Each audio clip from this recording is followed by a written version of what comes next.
Hi everyone and welcome back. Today I'm going to share with you all my updated barfi recipe. I recently posted this one on IG and TikTok and you all were really excited for it.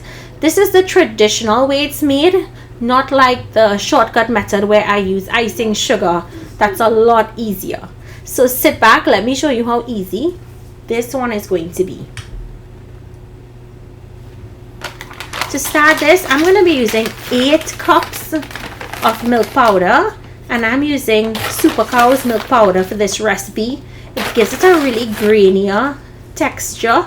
If you wanted a more chewier barfi, then I would suggest maybe using like a Kerrygold or a dairy milk. In goes ghee and table cream or media cream. And of course, you'll find all of the ingredients listed in the description box down below.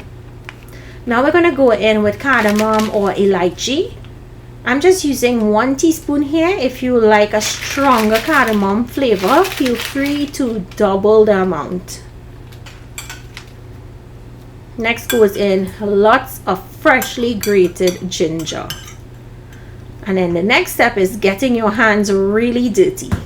This step is really important because what we're going to do here is mix all of those wet ingredients into the milk, and it's going to look very sticky and very messy, but you're going to mix until everything dries out.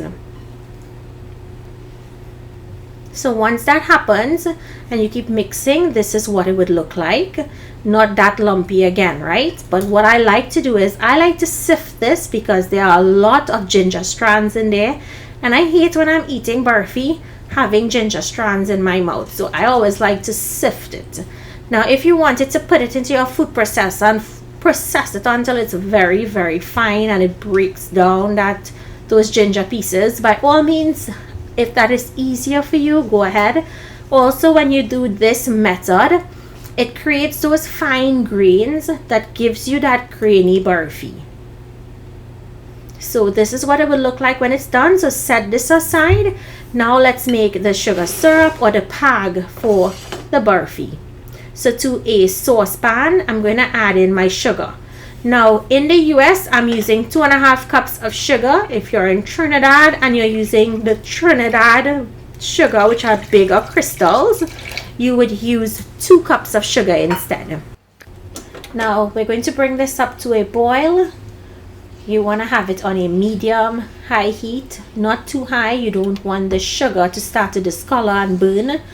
You want it to take its time, let the sugar crystals dissolve, and then let it come up to a bubble. Now we're not looking for a thread here. This is a very easy method if you guys follow it. This is what your sugar syrup should look like. When you touch it, now just be very careful, I'm accustomed. When you touch it, that sugar syrup must feel like thick oil. It must be shiny and glossy and feel like really thick oil. That's when you'll know your sugar syrup is ready. Trust me, you'll see in this recipe, you don't need to have a thread for it to get set or get firm. I like adding a little more ghee just before I add in my sugar syrup. That's just a personal preference.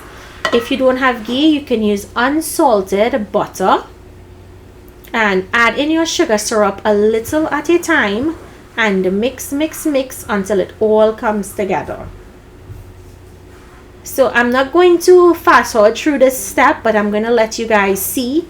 I'm adding it a little at a time. Once it can hold together and it can press out really nice and smooth, it will be perfect for spreading out, and then you stop adding that syrup. I know a lot of people like to add a lot of syrup. What happens is, all that happens really is that it's going to take longer to set up. The more syrup you put in this, the longer it's going to take to set up. So you actually want to use just the right amount and stop. You're gonna mix it really well. Make sure all of the dry milk at the bottom is mixing through. And I'm gonna add a little more again. And you'll notice I'm adding it in small amounts and not all at once, because you can't remove it if you add too much. It will still set up for you. It's just going to take a few days to set up. So I made this at 9 a.m. and by 6 p.m. I was already cutting this. It was set up in a few hours. So I'm going to continue to mix it here, and I'm not going to add any more sugar syrup at this point. To me, it has just enough. You see, when I press it there, it's nice and smooth. That's how I know, okay, there's enough sugar syrup in this. It's time for this to spread out. So I'm just mixing it a little more to make sure I missed no dry milk. To a greased tray, I use ghee. You can use unsalted butter. You're going to spread out the mixture into an even layer.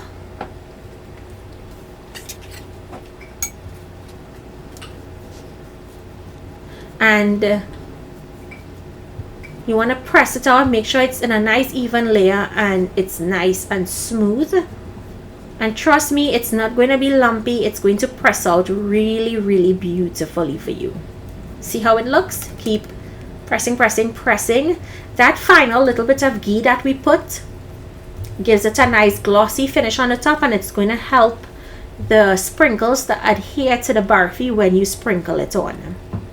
A lot of people always ask me if you can omit the ghee. Yes, but that 100% barfi flavor and taste, you're not going to get it if you don't have that rich ghee in there.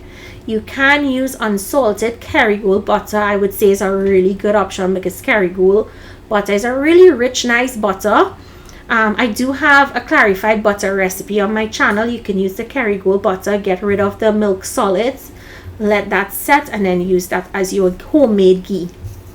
So now we're going to sprinkle on the barfi sprinkles. I love using these balls. I'm very traditional when it comes to this barfi. If you have the other longer ones, you can use that. Now, if you want it to stick additionally, you just put a piece of parchment paper and press down lightly, and it will stick more into the milk.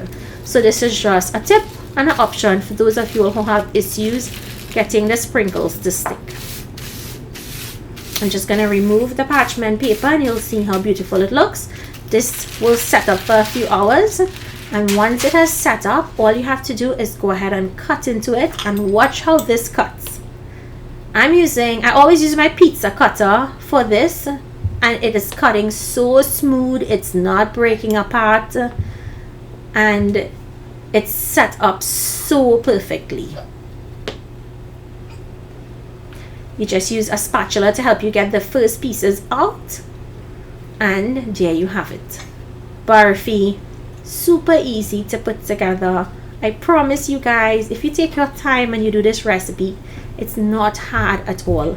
Follow my steps, comment down below, let me know if you tried my recipe. Be sure to check out all of my other barfi recipes like pistachio, white chocolate, almond rose. I have so many. Please check them out and let me know what you make for this Diwali. Thank you all so much for joining me. I'll see you in my next video. Bye everyone.